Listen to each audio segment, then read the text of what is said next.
In the year 1812, Napoleon Bonaparte commanded the most powerful army the world had ever seen. He controlled more of Europe than any ruler since the Roman emperors. His treasury was full. His generals were loyal. His enemies were broken. And then, in a single season, he lost almost everything. Not to a great general, not to a superior navy, not to revolution or assassination.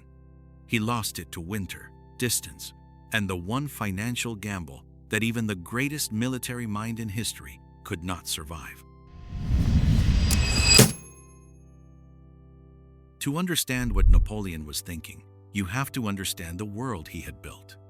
By 1810, France was not just a country, it was a continental economy. Napoleon had reshaped European trade, banking, and taxation. He created the Banque de France, stabilized the currency after the chaos of the Revolution, and built a legal system, the Napoleonic Code, that still governs parts of the world today. France was, by most measures, the financial center of the world. Paris was its beating heart, and Napoleon sat at the top of it all, not just as a general, but as an economic architect. But there was one enemy he could not defeat on the battlefield: Britain. Britain controlled the seas. Its Royal Navy had crushed the French fleet at Trafalgar in 1805, ending any hope of a direct invasion. And Britain's empire gave it something Napoleon desperately lacked: a global flow of money, goods, and credit that simply never stopped. So Napoleon did what powerful men do when they cannot win by force. He tried to win by economics. He called it the Continental System, and it sounded, on paper, like a masterstroke. The idea was elegant. If Napoleon could cut Britain off from European trade entirely, seal every port, block every merchant ship, forbid every nation under French influence from buying British goods, Britain's export economy would collapse. Without markets, its factories would go quiet. Without trade revenue, it could not fund the wars against Napoleon. It would slowly suffocate. In 1806, Napoleon issued the Berlin Decree, formally launching the blockade. Then, the Milan Decrees followed. Then, the Fontainebleau Decree. Layer by layer, he tried to wrap a financial noose around the British Isles. For a moment, it seemed to be working.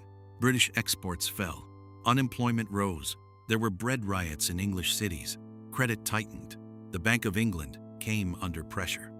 But Napoleon had made a calculation error, a catastrophic one. Europe needed British goods: cotton from British mills, sugar from British colonies, tools, textiles, credit instruments that only the British financial system could provide. When those goods disappeared from legal markets, they didn't disappear from Europe. They went underground. Smuggling exploded across the continent on a scale that made the blockade almost meaningless.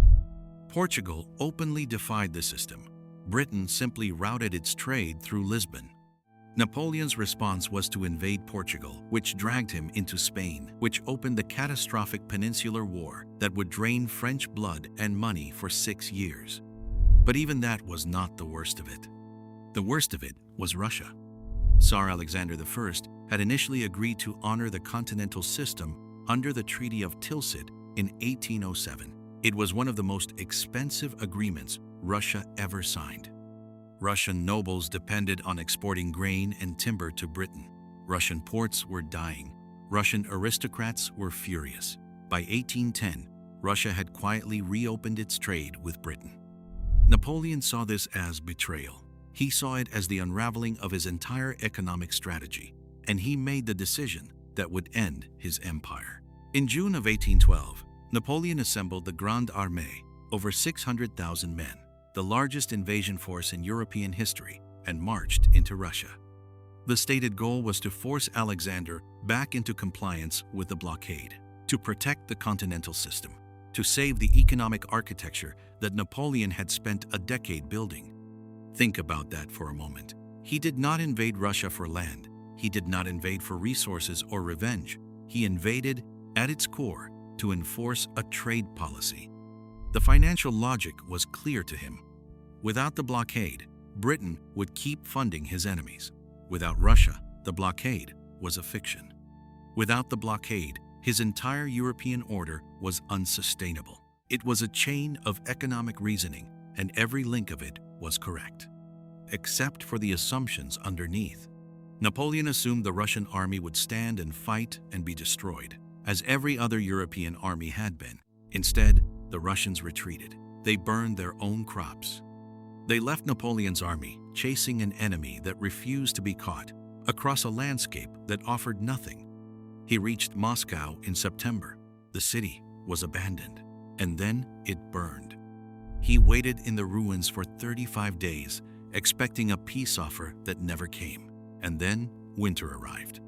The retreat from Moscow killed more soldiers than any battle Napoleon ever fought. Not swords or bullets, but starvation, frostbite, and collapse.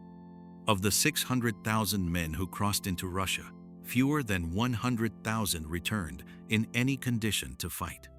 The financial cost was staggering. Historians estimate France spent the equivalent of several billion modern dollars on the Russian campaign alone. The horses, the weapons, the food, the logistics, all of it consumed and lost in the snow. And it bought nothing. The collapse was not just military, it was economic. France had been running on the spoils of conquest. Occupied territories paid tribute. Defeated nations signed unfavorable trade agreements. The empire financed itself through expansion. The moment expansion stopped, the model broke. After Russia, the coalition against Napoleon reformed with new confidence. Prussia, Austria, Sweden, Britain, all of them poured money and men into the fight. France was now on the defensive, spending reserves it no longer had the means to replenish.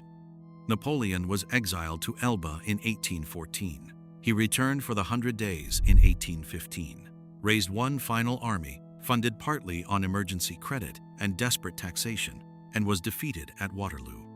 The French economy, by the time of the Second Restoration, was hollowed out. Years of war, blockade, and invasion had disrupted agriculture, manufacturing, and trade. The national debt had expanded dramatically. A generation of French men had been sacrificed. The infrastructure of the Napoleonic economic system, the continental trade routes, the captive markets, the tributary relationships, all of it dismantled. France would not fully recover economically for decades. And the Continental System, the policy that started it all, never achieved its goal. Britain emerged from the Napoleonic Wars as the dominant global financial power, more confident and more prosperous than before. There's a pattern here that appears again and again throughout financial history. It doesn't matter how brilliant the strategy is or how much power you hold. When you construct a system that depends on total compliance from everyone, always, with no exit, you've built something that will eventually break you. Napoleon's Continental System required every nation in Europe to act against their own economic interests indefinitely. That is not a policy. That is a pressure cooker. And the moment Russia opened a valve, the whole structure began to fail. The decision to invade Russia wasn't irrational. It followed logically from everything Napoleon had built. But logic built on flawed assumptions doesn't become rational just because the reasoning is clean. The most dangerous financial decisions in history are rarely made by fools. They are made by the most intelligent people in the room. People who can see 10 moves ahead, but cannot see the one thing they've chosen not to look at. Napoleon could not look at the possibility that Russia would simply refuse to lose. And that blind spot cost him an empire. The most dangerous financial decisions are made not by fools, but by the most intelligent people in the room.